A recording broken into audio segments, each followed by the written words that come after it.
Hello, and welcome to another episode of Insightful Conversations, where we explore real stories of One Health, international development, and the people making a difference around the globe.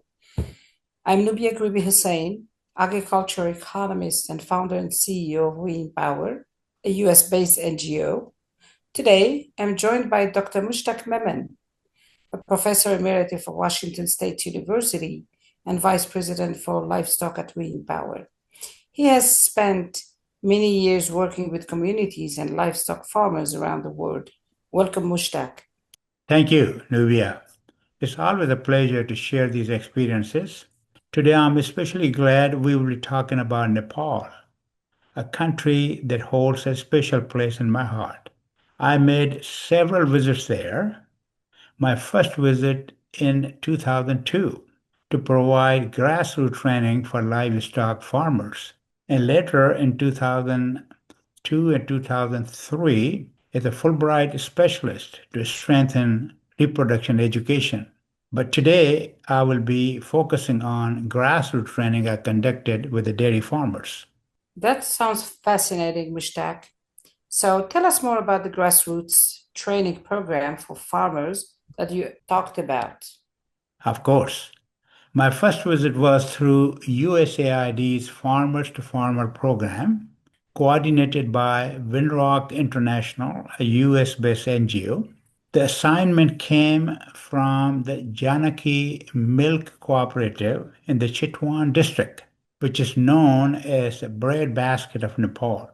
The goal was to help dairy farmers improve the prevention and treatment of dairy cow diseases.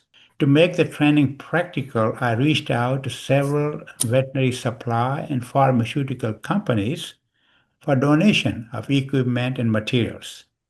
Things like rubber boots, coveralls, artificial insemination supplies, and mastitis detection kits, and so on.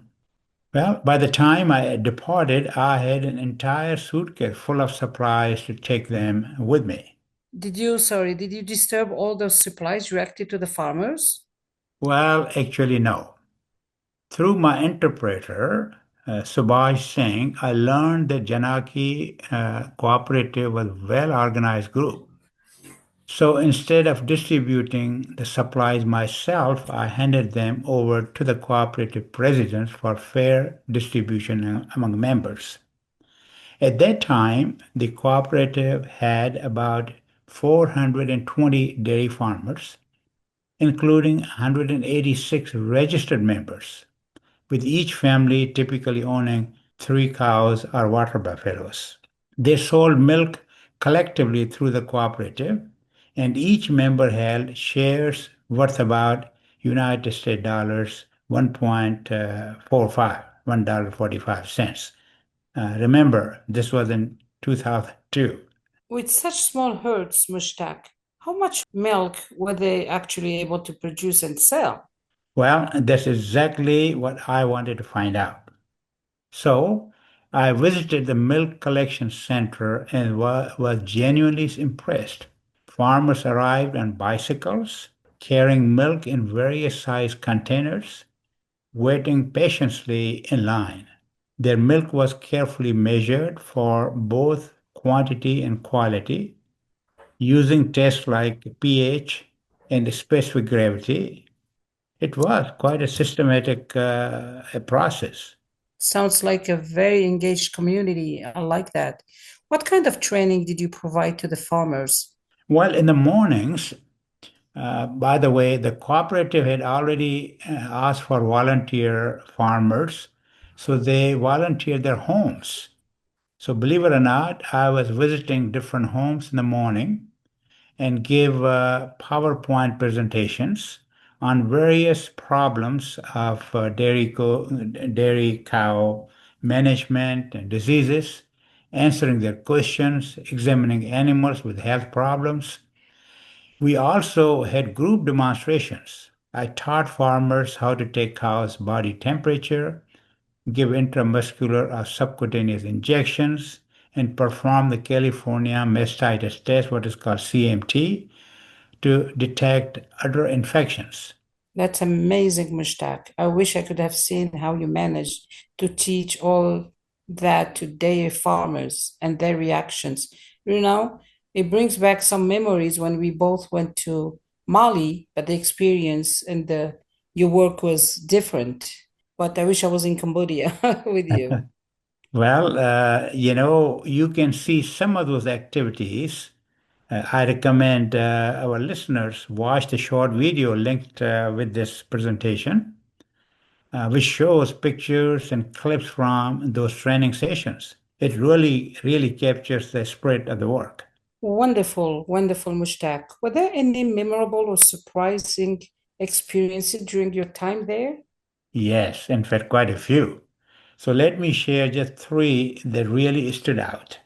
First, there was a farmer who attended a few of my sessions. Then he skipped some, and then he came back again. He was very sharp and asked great questions. So I wondered why he had missed a few. He told me, other NGOs pay us to attend their sessions, but you don't. And I laughed and I said, I have volunteered my time here. In other places I go, I'm paid to speak. Later, I confirmed that he was right. Many organizations do compensate farmers for attending various sessions. It was a humbling reminder about the economic realities these farmers face. Then the second one farmer said his three cows were not cycling and could not be bred. He thought he had some kind of fancy disease in those cows. Well, I went on his home and then examined those cows. They were thin, malnourished, fed mostly rice straw. Their ovaries were inactive, a clear sign of malnutrition and a parasitic infestation. We discussed the need for proper nutrition and deworming before expecting good reproductive performance. And if you see my video, you will see these cows which I'm talking about eating straw, as I mentioned. And the third was very interesting experience too. Another farmer asked me to visit his herd, which was a little bit outside from Chitwan, where I'm supposed to stay and help farmers. Well, with the cooperative's president, we said, okay, we will go and visit his farm. He had about 30 culled cows he had bought inexpensively, hoping to get them pregnant and producing milk. Well, unfortunately, they were very old, malnourished, and many were lame. I gently explained that they wouldn't likely recover or produce milk again. When I asked what he planned to do next, he said he would take them to the Indian border to sell them close to the towns there, since cow slaughter is illegal in Nepal. Well, to my surprise, those cows could end up in India, where despite being a Hindu majority country, there's a significant beef export industry. And as you know, Nepal is also a Hindu country, so how that is possible? Well, for many of these farmers, though, even one pregnant buffalo or cow represents their entire financial security. So confirming pregnancy brought them real joy. But let me just go back very quickly, Nubia, that I did some search online, come to find out that India is one of the top five beef producing countries in the nation in the world. So they do export a lot of beef. So I think the gentleman had the idea that he's just going to sell those cows at the border town and let them go and being slaughtered in India, which was really eye-opener for me. Wow, those are such powerful stories. Thank you so much, Mushtaq, for sharing those with us. They really show how grassroots education can transform communities. Thank you for sharing your experiences from Nepal. To our listeners, don't miss the video link in the episode notes to see photos and footage from Dr. Memon's fieldwork. Until next time, take care and join us again for another episode of Insightful Conversations. Bye bye.